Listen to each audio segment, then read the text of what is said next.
Well, there was one review. It starts off with like, at first I was like, meh. And I was reading, I'm like, oh yeah, that's exactly what I think about our show. Mm-hmm. That was actually Belle of the Balls. But there's one person who isn't quite happy with us, Dave. Really, Brian? Yeah, absolutely. His name is Do. Not really sure how to pronounce that. He writes, this podcast is not worth listening to. These guys are, well, I want to say morons, but I won't. The guy with the deeper voice, that's me, offers no insight and frequently gets his information incorrect. In their second episode recap, they completely missed the reason for no milk. If they can't understand simple situations like this podcast is a waste of time. I consider myself a casual viewer of the TV show and like to listen to the podcast for things that I've missed. This podcast does not go in depth and misses the marks on many points of the show. 2 out of 5 stars.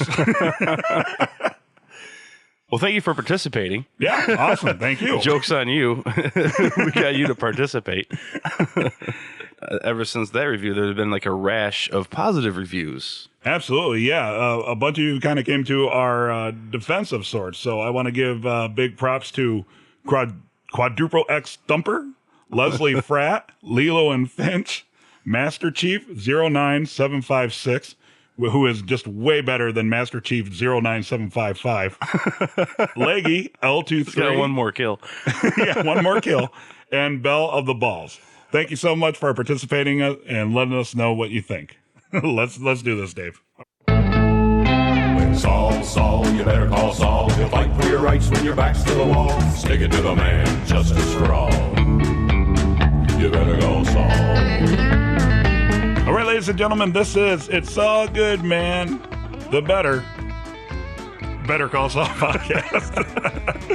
I'm Brian, and with me, as always, is my co-host, Dave. Dave, how are you this evening? I am feeling wondertastic this evening. Awesome. Dave and I also co-host a Nothing Important podcast. This week, we have musical guest Wally Dogger and the Vaudevillains, and we also have a really great interview coming up with Eric Barkley of the Tugboat Coffee Company, which was a pretty interesting interview. So if you're into coffee at all and you want to learn about the process brew and how the beans are picked and even the science of brewing, please make sure that you subscribe to Nothing Important Podcast and listen to it. You can find that at www.nothingimportantpodcast.com. Remember, It's All Good, Man is brought to you by Audible.com. Audible, they have over 150,000 audiobooks that you can download. Go to our website, itsallgoodman.com, click on the banner to click through, and make sure you sign up for your free trial. Bob Odenkirk, Saul himself, actually has a book on there called A Load of Hooey. It's a new release. It's narrated by Bob Odenkirk, David Cross, Jay Johnson, Jerry Minor, Meg Amron, and Paul F. Thompson. Please make sure you get that for free. Go to our website, click through, audible.com. All right, Dave, so we just watched episode, what is that now, 4? Episode 4. Episode 4, Yeah. Hero is the title of it. And just quick impression, what did you think about it off the bat? This is probably my least favorite episode so far, so I'm going to give it my worst rating ever. 7 thumbs up. 7. What exactly didn't you like about it, Dave? I don't know. It felt like not a lot happened while a lot kind of did happen. So I don't know. Just so kind of it's just more of a pacing thing. Yeah, it's a pacing thing, and I guess it's still setting. It's just like you said, the slow burn. It's really slow. Yeah, right. See, but I'm kind of enjoying that because like I keep talking about how shoehorning it in. You know, like I'm a fan of. I like seeing how they set everything up because we already know how it ends.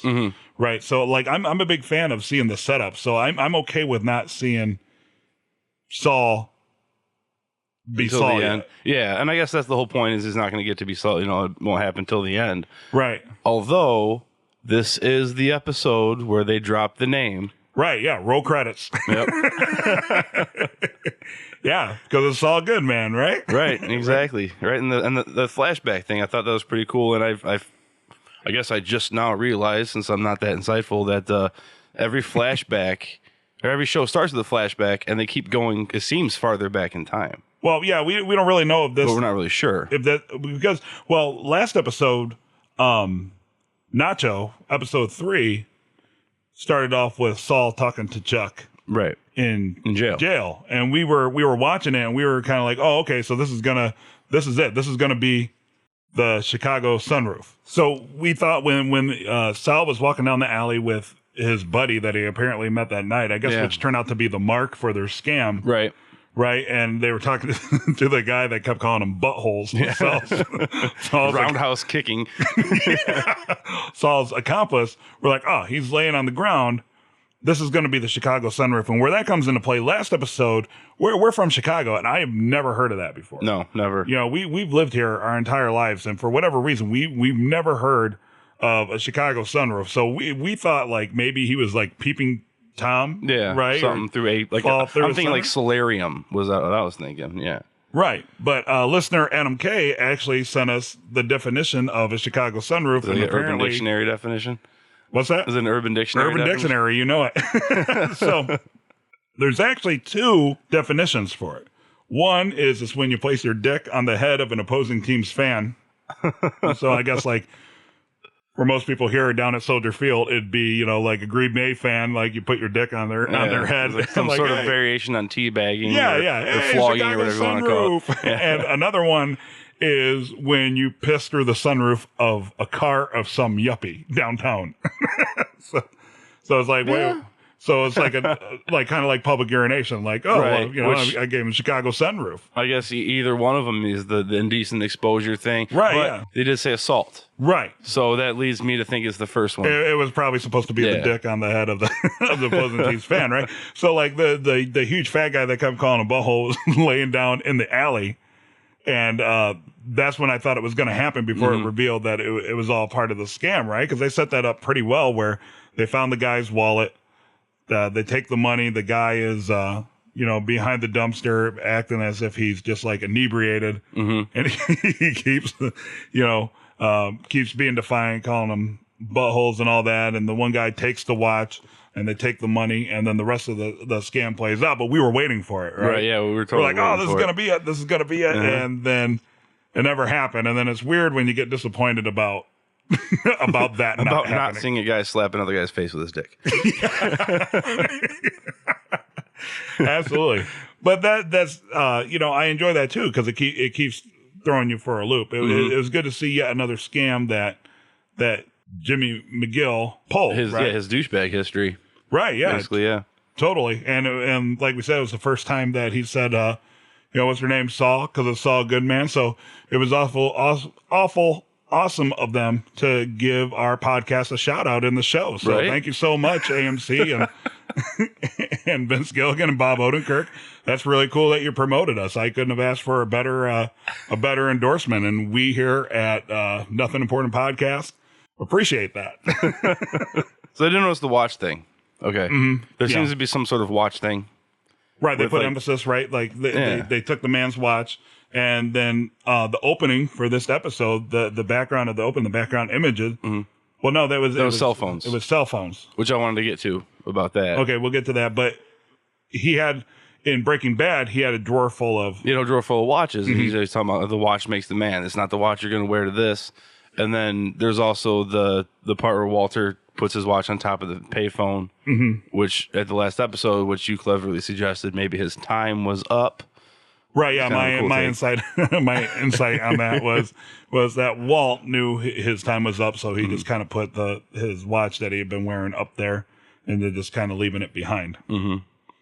Other than that, yeah, I'm not gonna lie, I don't know what the hell the watch thing is all about, but it just seems to be a running thing, like they're just referencing watches. Right. So for those of you listening, please send us your theories or what you perceive the whole watch analogy to be. And, we'll definitely look it over and probably include it in the next episode. Absolutely. And then the beginning, the opening credits had that drawer full of phones, which kind of makes sense that his phone starts ringing this episode. Oh, look at you. Yeah. Which I totally thought of after his phone started ringing. Like, I didn't think that was what was going to happen, but... Well, he finally got messages, right? He finally get messages, yeah. And it's funny because for the past couple episodes, every time they show the phone, I'm like, oh, he's gonna get a call. Yeah. Like I keep making the prediction, he's gonna get a call. And then it didn't happen. And tonight it finally happened. And he actually got 7 messages from potential clients. I did like the scene where they were standing outside of the bar in Cicero, Illinois. And they're like, sorry, man, this town sucks. It's like, yeah, this town does suck. And I can attest, Cicero, Illinois kind of sucks.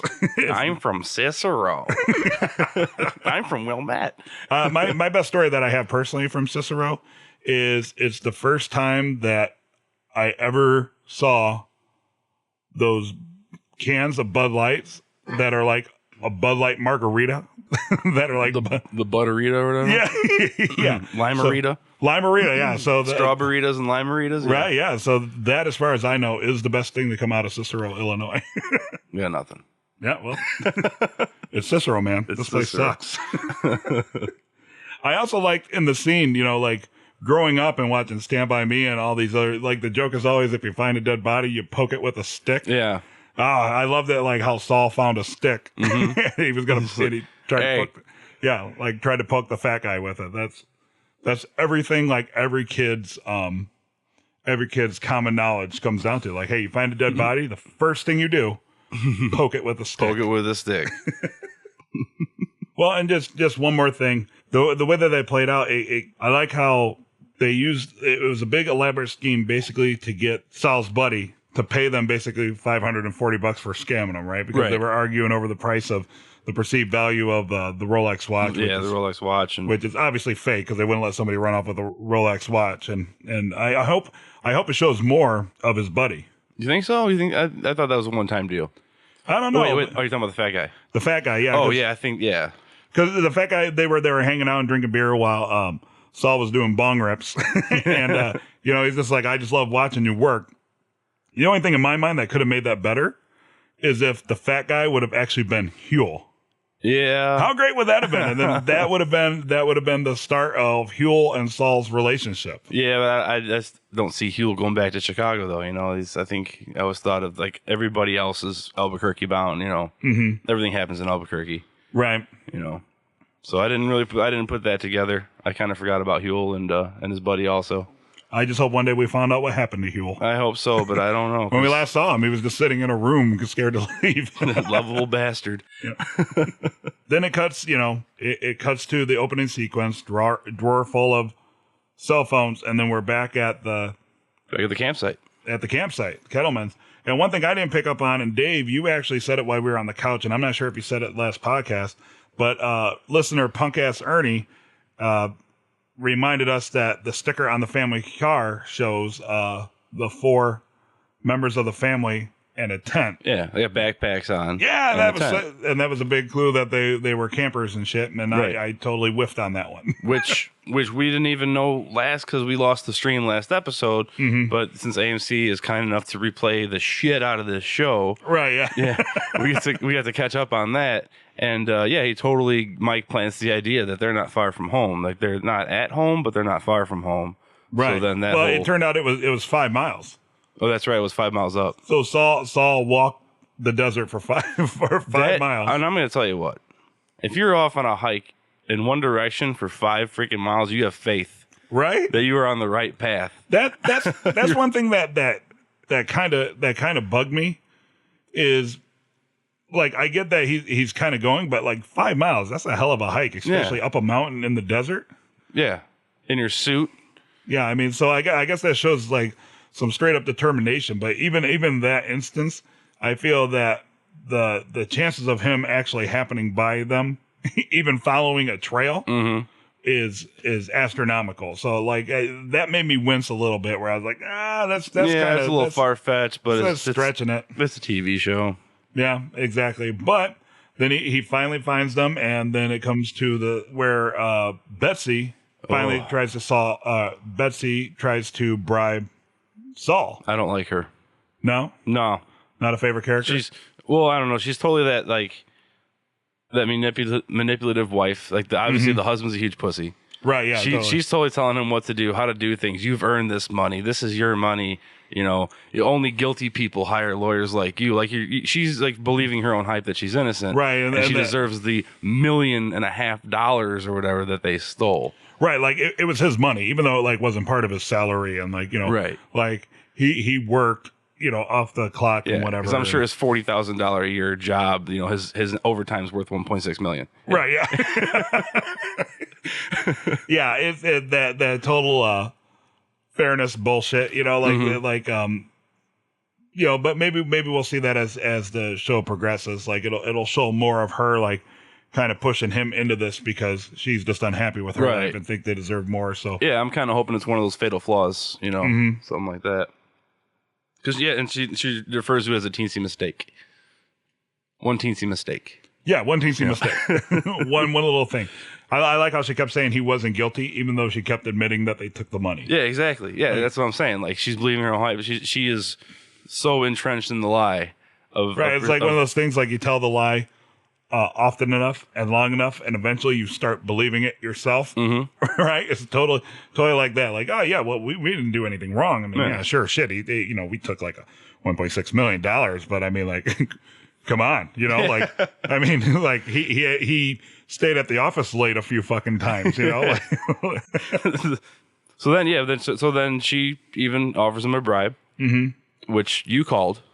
Props. You said this might be when he starts to realize he can make more money outside the courtroom than inside the courtroom. Yeah, it starts laying the foundation. But I wasn't even sure of that when the scene was going on because he stuck to the whole, I don't take bribes. Because he did that in Breaking Bad, too, with Walt and Jesse. He's like, I'm not taking a bribe, put the dollar in my pocket, and now I'm your lawyer. Right. And so, like that scene just went on just long enough to where I started to question that. I was like, well, maybe I'm completely wrong. Like, he's not going to take the bribe. And then they kind of left it a little ambiguous because it cut to a whole new scene. And but he does offer, I won't take a bribe, but I'll take a retainer. Mm-hmm. Keep me on as your lawyer, and let's fight. Hamlin and McGill. But then that's when she says, if we hire you, we'll look guilty. Because we'll hire the polished company. Right. So, but I honestly, when the scene ended, I thought he just turned them down flat out. Like he obviously you find out he turns them into the cops, but I didn't think he took the money. Right. Yeah. Well, they left that, like I said, they left that really ambiguous. It was like up until he slapped a stack of money on the desk, you weren't really sure what direction it went there. Then he immediately starts trying to find a way to legitimize the stack of money by creating an invoice based around, to add up to that kind of money, so that way he doesn't get caught. Right. And then it cuts to Saul and Nacho's conversation after Nacho finally got out of jail, but it was the next day, so he didn't make the 1-day deadline. Right. So I was just waiting for the death threat from Nacho, and he kind of starts trying to bully Saul around. Right. Well, he's convinced, he's putting it together that I'm in jail for a reason. The cops knew I was there for a reason. Somebody tipped off the family, that whole thing, Only person I told was you. Right. One person knew, and then I got in trouble. Yeah. So he's still after Saul, or Jimmy McGill has something coming to him from Nacho. Right. And then it was nice because when he was backed into the corner, like you see a little bit of Saul's balls. That's right. And once again, thanks for commenting on our iTunes. Saul's balls. But you see a little bit of his balls come out because he's kind of painted into a corner, just like he was with Tuco in the desert. And he's like, comes back swinging. He's like, no, motherfucker. First off, whoever did that did you a favor. And then he lays out the case to how that person did him a favor. Exactly. And he's right. Yeah, no, absolutely. And Nacho never really agreed to that. He just kind of did like the classic and dramatic series where you never answer the question or say what needs to be said. You just kind of walk off into the distance, which that kind of irritates me, but that's just like a pet peeve I have across all dramas. I hate that shit. But I guess so many shows wouldn't be TV shows if somebody actually just said something that needed to be said in that particular moment. Oh, that would end every plot that's ever written pretty much, yeah. Even in, Breaking Bad had a lot of that. Breaking Bad would have really annoyed me with the whole, I'll give you the information after you're already pissed off about what, the information would have made you not get pissed off about. Oh, my God. Have you watched Prison Break? No, I don't watch Prison Break. Is an entire series. My wife loves Prison Break, and it is a pretty entertaining show. But the entire premise of that is every 30 seconds, somebody confronts somebody, and then it's followed by a snide remark or silence, and then they walk off. And then the person that's being walked away from never says, wait, fucker, get back over here and answer my question. Or like, Right. what do you have on your mind? They just kind of stare off in the opposite direction. And then the camera sits on them for like 2 seconds and then it cuts the scene. So I guess if you like awkward dramatic pauses, please check out Prison Break. Okay, so he takes the bribe and he stacks up the money, and then the line that I like is, "Upon this rock I will build my church," because I don't know. I guess he kind of legitimized the money, but this is where it's really starting. He takes the money, he sets it, merchandising, or not merchandising, but marketing. Image. Well, speaking of lies, then he has to start lying to himself. Right? Yeah, that's true. Yeah, It's not a bribe. He's trying to legitimize it by creating invoices, like with the consulting fee and what was one of, like he took like a big stack of like $100 bills and he's like, well, I did eat while on the road. Yeah, traveling expenses, miscellaneous expenditures. Right, yeah, exactly. So he's doing the same thing. He's just trying to, in his mind, legitimize what he's doing as well. Right. And that's pretty good acting on Bob Odenkirk's part, because you can actually see him struggle with that. Like the way that they handle that is pretty well, because you even made the comment where you're like, wow, he's really not sure. He's not comfortable with the situation. Yeah, he's not comfortable. Yeah. He's not sure if he should take this path. And I think that came through really well. He's stacking up the money, drinking his cucumber water. Water, yeah. Or vodka or whatever the hell he's pouring in it now. But I think that was handled really well. I really liked how they did that. And he's just, hey, I'm lying to myself just so I can kind of live with myself kind of deal. Which you reminded me, I wanted to mention that in the flashback scene, not the best job of making Bob Odenkirk look 20 years younger. Right. Yeah, right. It's like, give him some long, scraggly hair and a flannel. Right. The only thing missing was if he would have had like a super cool early 2000s goatee or something like that. Like that kind of caught me off guard too. I was like, man, like, but the suspension of suspension of disbelief. Yeah, like that's going to be hard for him to do because, Odenkirk is a middle-aged man, and now we're going back, 10, a decade. And, like once you hit a certain point in life, like you age crazy fast, like so the only thing they really could do was give him like the super cool clothes of the era. And kind of, I guess, use longer hair to kind of cover up some of the facial features or whatever. Right, absolutely. Yeah. So then, I guess, apparently after he gets a lot of money, he starts having Mrs. Doubtfire do his voicemail message? No, he did the British thing. He did the British thing before, remember? Like that's right. That's right. Yeah, first episode. The car. So one of the things I liked is that they keep exploring the relationship between Kim and Saul. Right. Right. At first, like the first episode or so, it was kind of weird. Like it was obviously they had some sort of connection, but it didn't really go in depth. And then last episode, it showed that they definitely got more into it with the phone sex and the right, robot the phone sex, and, like hinting at like a past either like liaison or like sexual relationship or such. But this episode, I feel like it kind of shows that she actually cares for him, like genuinely cares for him even more, because she met him at the salon. And she was really concerned about him when they want to talk. And speaking of the salon, actually, we had some listeners point out that the salon where he currently resides is the same salon they tried to launder money through in Breaking Bad. But listener Adrock83 says that it's actually 2 different salons. So really? Everybody, he says that's a common mistake. But the nail salon used in Breaking Bad was actually the Zen Nail Salon at 4500 Asuna Road. And the salon used in Better Call Saul is the Day Spa and Nail, which is the actual location listed on Jimmy's matchbooks. And that's at 161 Tabo Boulevard. So it's not the same. See, that's the thing, is we don't have to be that insightful and stuff because our fans are doing it for us, and that's all we wanted in the first place. Right, and you guys are awesome. and once again, AdRock83, big ups to you, because that's awesome that you got the actual addresses. Yeah, that's like some investigative reporting shit going on over here. That's cool. Yeah, that's great. So thank you, AdRock83.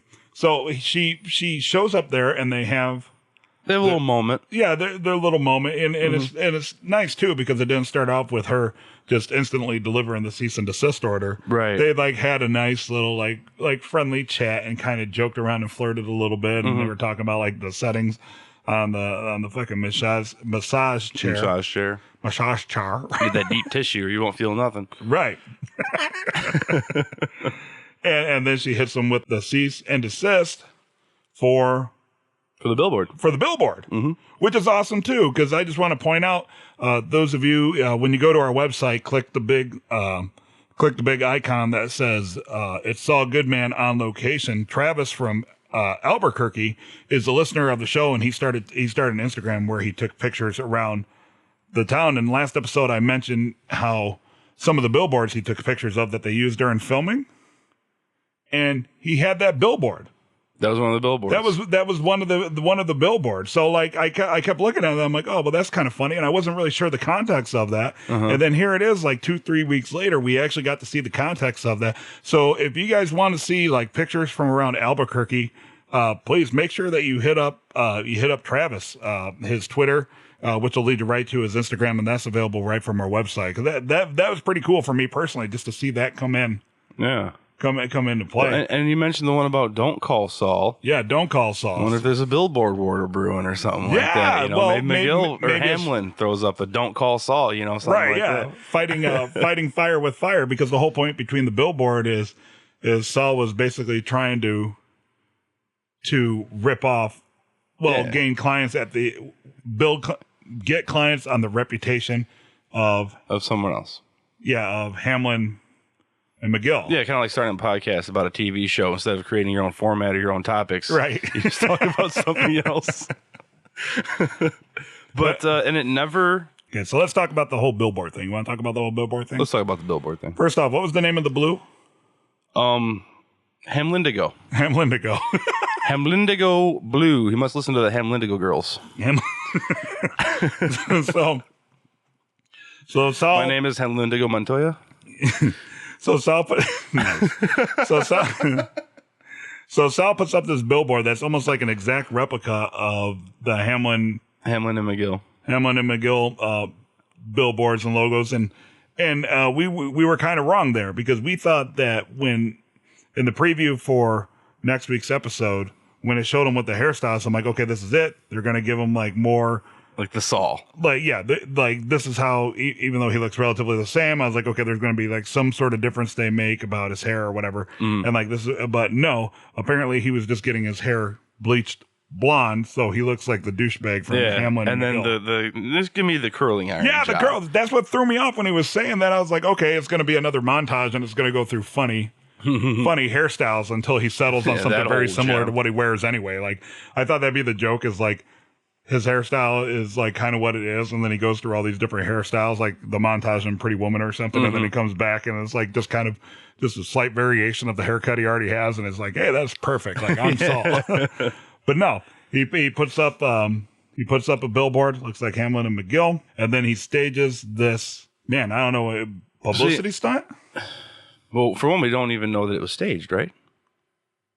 It was totally staged, because they shook hands. Because after Saul pulled him up off the billboard, they shook hands, and the guy that fell off the billboard was like, "It took you long enough." Oh, I was writing. Writing notes when that happened. My bad. Right, and I feel that was like telegraphed a little bit, because I even looked at you like right when the guy fell. I was like, "Oh, yeah, man, you caught it right away." He set that up. Because I'm even sitting there watching, and I'm thinking, I'm like, he keeps looking at the billboard. Why does he keep looking at the billboard? You know. And then I thought maybe he's waiting for it to get taken down so we can make a comment at the camera about, hey, they just took my billboard down. But no, he's just waiting to see when the guy was going to fall. Right. And you called that way before. I didn't even put that together. Honestly, I'm like, oh, the dude fell. This is a pretty coincidental, convenient circumstance to occur at that particular moment. Interesting little plot, conveniences. But no, he was scamming. I like how he went through all the different legit news agencies, like legit, and like they kept turning him down. He's trying to play it off as like it's some big bad corporation trying to keep down the little man. The David versus Goliath story. Yeah, and of course he goes to a college newspaper, because college newspapers would eat that right up. Right, and then the kid's still like a dick about it. Right, and before the guy fell, I was sitting there thinking, I'm like, well, who's going to listen to some college newspaper? Because no offense to anybody that's out there that works on college newspaper, like But your job is meaningless, right? Yeah, it's not like you're the Wall Street Journal. You know what I mean? It's not like you're like Yeah, the Washington Post or something. You know, Yeah, it's I was like, being sarcastic, by the way. Your job's not meaningless. no, it's not. I We mean, love you're you doing guys. good things, and you're going to get that Pulitzer eventually. Just keep at it and shoot for that rainbow. Right. But really, he wasn't using them to report the story. No, it not was at just all. basically to document the situation so he would have footage so he could sell it to bigger and better newspapers. And I didn't even put that together when he was super anal about getting me and the billboard in the shot. Mm-hmm. He had to have them both in the shot. Right. Well, I didn't get that at first either because I kept thinking like, he just wanted it as part of the set piece as the guy was taking it down. Like, hey, see what these assholes are doing? Like, look, they are taking my sign down. And then the guy fell. And then I was like, oh, well, he totally set that up. Like he totally planned that out.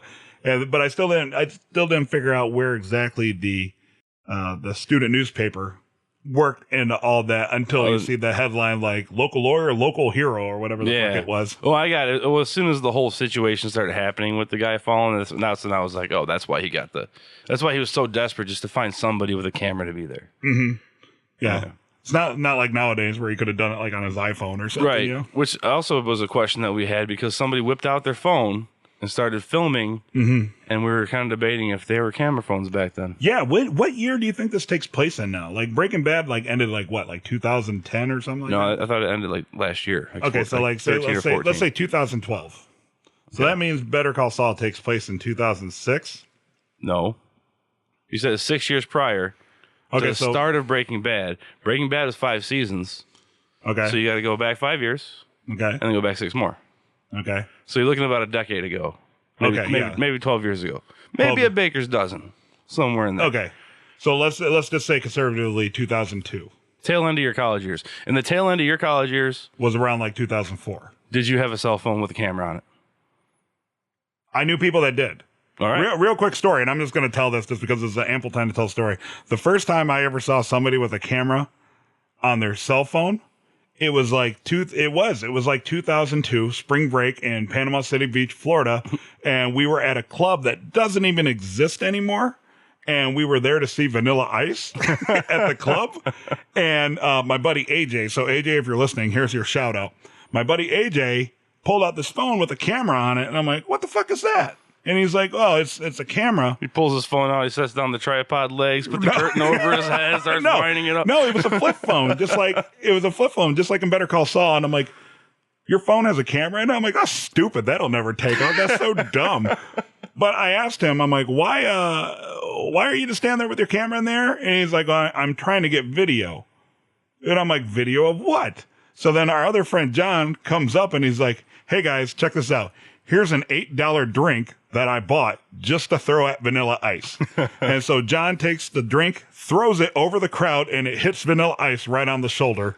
And my buddy got it all on tape with a super awesome flip phone camera. And there you go. So it's possible. It's possible that they did have it. I guess we answered our own question. Just had to think about it a little bit. Yeah, look at that. See, we worked through. So, John, AJ, hello. Thanks for listening. Hey, guys. Oh, and then my favorite moment, Dave. My favorite moment so far in the series. It was a small victory. He finally got the messages. He got 7 messages. Yep. And then he had to go to explain to Chuck, like, hey, business is booming. I had 3 consults before I even came over here today, before lunch. And Chuck's all proud of him. Mm-hmm. And he's like, all right, see, I told you, if you were a good person and you work hard, things are going to happen. Mm-hmm.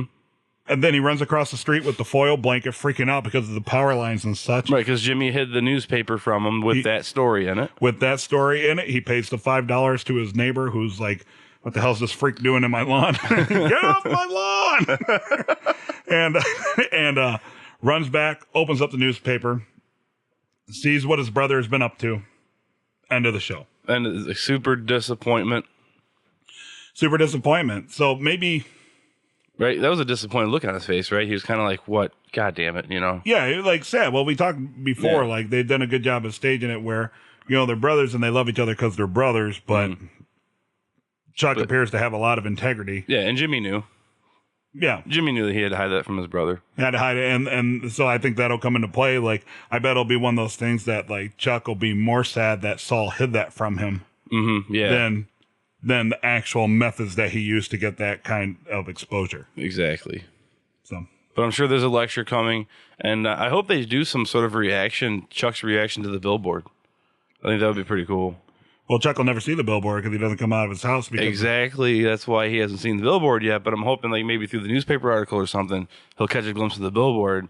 Maybe that'll actually break. What if that broke Chuck out of his funk? Like, he's so disappointed in his brother, he starts finding out what the hell his brother's been up to. So now he's actually got to leave the house, and he to start confronting about this, like going back to Hamlin McGill to the law firm and finds out what Saul has been up to in the meantime. And he passes like the billboards, and he's just like, oh shit. And then, that's going to put them on a collision course. That's like a conversation for Preview with the Prior. That's a conversation for Preview with the Prior, which we're actually going to record right after this. So thank you so much for listening to It's Saul Goodman. Everybody out there, your awesome reviews, your awesome input, your awesome participation. We really appreciate that. We love that shit. Yeah, right? Absolutely. I check for new reviews every day. I'm not going to lie. Every day. Like we said, this is as much your podcast as it is our podcast. Please make sure to check us out on Facebook, Twitter. Check us out on calltosaul.com. There are buddies that we partner up with. They have all sorts of good articles, reviews about rumors and such about Better Call Saul. Make sure to check out on It's Saul Goodman on location. Travis down in Albuquerque taking pictures of the area just for you. He takes pictures of locations that we're seeing in tonight's episode. Dave, do you have anything to add? Call us geniuses, call us idiots. Just call us. You heard me.